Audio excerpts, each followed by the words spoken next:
નિવેદન કે મોદી સરકારે બહેનોને આપ્યું છે પ્રાધાન્ય। આજે દરેક ક્ષેત્રોમાં બહેનો જોવા મળે છે। બહેનો આજે દરેક દળમાં નેતૃત્વ કરે છે। દેશના વિકાસ માટે બહેનો સક્ષમ બની હોવાનું CR પાટીલે જણાવ્યું।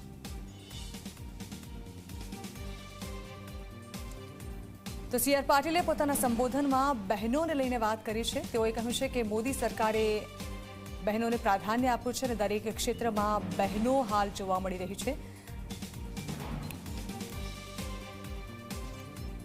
નૌકાદળથી માંડીને દરેક દળની અંદર આજે બહેનો ફક્ત જોવાતી નથી, એનું નેતૃત્વ કરી રહી છે। દુનિયા જોઈ રહી છે કે આ દેશને સુરક્ષિત કરવા માટે આ દેશની બહેનો પણ સક્ષમ છે। એ આજે દુનિયા જોઈ રહી છે, એની પ્રતીતિ પણ એ બધાને કરાવી છે। જે ચંદ્રયાન ચંદ્ર પર ગયું એની ટીમની અંદર પણ 50%થી વધુ બહેનો હતી। બહેનોને ટેલેન્ટને ઓળખીને મોદી સાહેબે એમને જવાબદારી આપી અને એના કારણે આ શક્ય બન્યું છે।